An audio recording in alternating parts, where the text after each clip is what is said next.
So what we're gonna do is we're gonna shred the cheese. Okay, so you have to use the, come in a little bit closer. We're gonna use the cheese grater attachment, the shredder attachment on the Hobart. So in here you can see that there's a square drive, if you want to zoom in there. That square drive is gonna turn the auger. You could use that for a couple different products. There's a meat grinder, we're gonna use cheese shredder. So what you're first gonna do is you're gonna take this pin out, mozzarella and cheese today. Take that pin almost all the way out. You're gonna start by putting the housing over here. You look on top, there's a set pin, keep it straight up and down. And then you lift this up, and then you tighten this part down right here. And that's gonna straighten it and prevent it from falling out.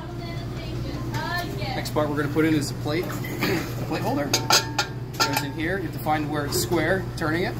And then you pull up on this pin at the same time. Pull up on this pin in the back at the same time. And then it'll slide in place and you find where it goes. Finds the square drive. Drop the pin, and now that's locked. We're gonna put the plate on. Everybody seems to put the plate on backwards, but this is your cutting surface. You can see the cutting surface. So you're gonna put that on here. And sometimes it's sharp, so you can use the towel to turn it to lock it in place. Okay. Next is the feeding auger. We're gonna put them in the pins. It slides right into place like this. When you're grinding the cheese, a lot of times this will fly off a little bit. It's more of like a safety thing, so you're not breaking the machine, and it's actually breaking here before it breaks more of an expensive part. Just like all the other safety features, you have to have the bowl all the way up. You don't need the bowl in place. The bowl all the way up and the guard cage closed so that it initiates it. So basically, you can see inside there, it's turning the plate. Okay, it's turning at a slow speed. Typically, we run speed number 3, but you can't change it on the fly, so you have to turn it off. Wait for it to stop. Move it to speed number 3. Okay, and then turn it back on. And that's the speed we're going to be turning it at. Okay.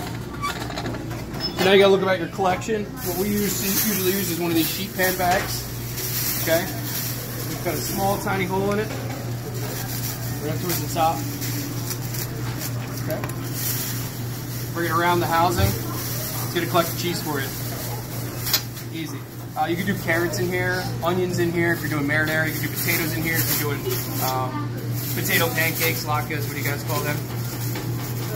Oh, bellinis. Yeah. So try to keep it open so your housing still moves like this. You can hear it scraping a little. It broke in the past and they re-welded it, but it still works. Speed number 3. We're going to use our pre-cut cheese. It's already here.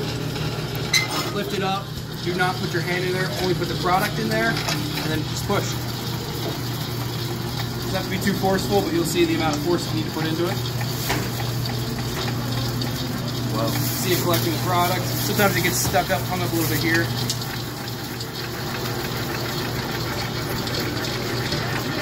Take a look in here at the product.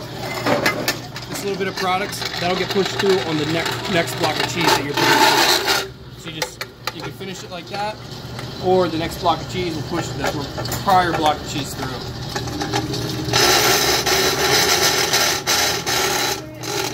That noise is just this top plate rubbing together. It's nothing bad, it's common.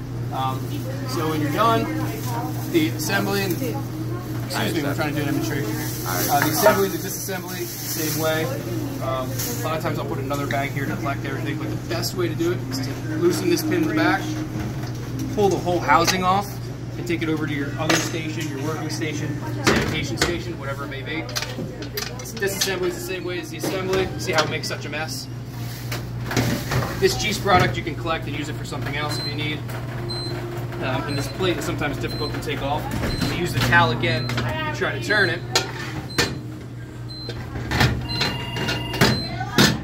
Hold the back, use the towel to turn it, and it comes off without cutting yourself.